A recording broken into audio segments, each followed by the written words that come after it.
Brain dead झालेल्या रुग्णाची केली किडनी दान, 2 गरजू रुग्णास मिळाले जीवदान. सांगली येथील भारती हॉस्पिटलमधून ब्रेन डेड झालेल्या एका 60 वर्षीय पुरुषाची किडनी पुणे येथे पाठविण्यात आली. अवघ्या 3 तासात एक किडनी सिम्बायोसिस तर दुसरी ज्युपिटर हॉस्पिटलमध्ये प्रत्यारोपणासाठी नेण्यात आली. भारती हॉस्पिटलमध्ये नेत्रदानाची प्रक्रियाही करण्यात आली. अवयव खराब झाल्याने वाट पाहत असणाऱ्या 2 गरजू रुग्णांना ती मिळाली असल्याचे समाधान नातेवाईकांनी व्यक्त केले. अधिक माहिती अशी की भारती हॉस्पिटलमधील मेडिसिन विभागात सांगलीतील एका 60 वर्षीय पुरुषावर 4 दिवसापासून उपचार चालू होते. डॉक्टर जयश्री आवळेकर व सहकारी औषधोपचार करीत होते. ते चालू असताना ब्रेनचे फंक्शन पूर्ण बंद झाले. त्यानंतर अवयवदान करणारी टीम आहे त्यांनी रुग्णाच्या नातेवाईकांचे प्रबोधन केले की तुम्ही अवयव दान करू शकता. यानंतर ते तयार झाले. अवयवदान करणाऱ्या टीमने सर्व झोनल अवयवदान आणि प्रबोधन समिती पुणे यांना रुग्णाची अधिक माहिती कळवली. त्यानंतर संबंधित रुग्णाचा आणि प्रतीक्षा यादीत असलेल्या रुग्णाचा रक्तगट जुळला. पुणे हॉस्पिटलची टीम भारती हॉस्पिटलमध्ये दाखल झाली. याच पार्श्वभूमीवर किडनी अत्यंत वेगाने पुणे येथे नेण्यात आली. त्याचे यशस्वीरित्या प्रत्यारोपण करण्यात आल्याची माहिती हॉस्पिटल प्रशासनाने दिली. ब्रेन डेड झालेल्या रुग्णाच्या नातेवाईकांनी अवयवदान करून महान कार्य केल्याचे येथील वैद्यकीय अधीक्षक डॉक्टर सारा धनवडे यांनी सांगितले. डीन डॉक्टर नितीन मुदिराज यांनी भविष्यात असे अवयवदान करून आपण रुग्णांचे जीव वाचवू शकतो. त्यामुळे जास्तीत जास्त लोकांनी अवयवदान करावे असे आवाहन केले.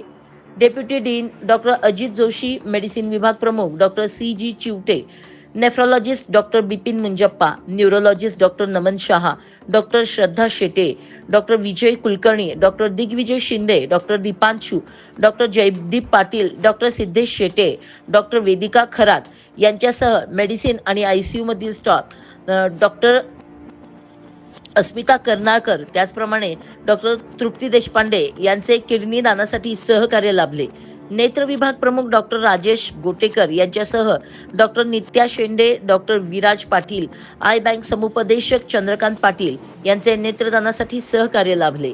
आज भारती हॉस्पिटलमध्ये किडनी दान करण्याची प्रक्रिया ही जिल्ह्यातील 3री घटना आहे. यापूर्वी भारतीय हॉस्पिटलमध्येच 2019 साली पहिली घटना घडली होती. आता ही 2री आहे. यकृतही दान करायचे होते, परंतु काही कारणास्तव ते रद्द झाले. भारती हॉस्पिटलसाठी ही अभिमानाची बाब आहे. डॉक्टरांच्या टीमने सर्व प्रक्रिया चांगल्या पद्धतीने हाताळली, त्यामुळे 2 रुग्णांचे जीव वाचणार आहेत. यासाठी भारती हॉस्पिटल नेहमीच वाटा उचलते आहे, असे आमदार डॉक्टर विश्वजित कदम यांनी बोलताना सांगितले. डॉक्टर जितेश कदम यांनी याबद्दल नातेवाईकांचे आभार मानले. सध्या अवयवदान चळवळ रुजते आहे. समाजाने यात सहभाग नोंदवावा.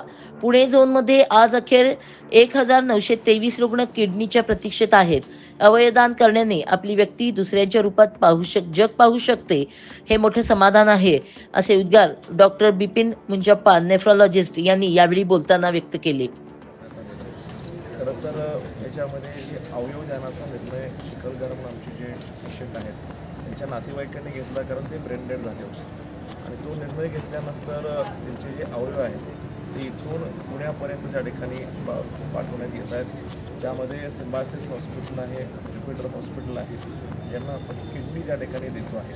खरं तर आधी लिव्हर देण्याचासुद्धा प्रयत्न होता आपला, पण त्यामध्ये काही कारणास्तव लिव्हर आपण देत नाही आहोत. ह्या 2 अवयवासाठी आपण आज इथून पुण्याला हे अवयव मगाशी इथून निघालेले आहेत. आज सकाळी पहाटे 5 वाजता त्यांची टीम तिथून निघून इथं येऊन ते ऑपरेट करून ते इथून आता ऑर्गन मगाशी पुण्यापर्यंत गेलेले आहेत. ही भारती हॉस्पिटलसाठी आणि भारती ग्रुपसाठी अभिमानाची बाब आहे. त्यामध्ये आमच्या सर्व स्टाफनी फार जास्त कष्ट घेतले. आमची इथली सगळी जी प्रमुख मंडळी आहेत त्यांनी खऱ्या अर्थाने आमचे इथले डीन असतील, MS मॅडम असतील आणि इथले आमच्या डिपार्टमेंटची सगळी जी काही प्रमुख मंडळी आहेत त्या लोकांनी खऱ्या अर्थाने या सगळ्या गोष्टीमध्ये या प्रक्रियेमध्ये पुढाकार घेतला आणि ही सगळी प्रक्रिया अतिशय चांगल्या पद्धतीने हाताळली. आणि खऱ्या अर्थानं यातून एका पेशंटचा आणखी जीव वाचेल हा एक मोठा मेसेज खरा आहे. येणाऱ्या काळामध्ये अवयवदान जे काय प्रक्रिया आहे ही समाजामध्ये वाढताना आपल्या सगळ्यांना दिसते. खरं तर ही जी प्रक्रिया आहे ही लोकांना कळणं गरजेची आहे आणि त्यामध्ये खऱ्या अर्थानं भारती हॉस्पिटल आज वाटा उचलतं आहे, याचा मनापासून आनंद आम्हा सर्वांना. धन्यवाद.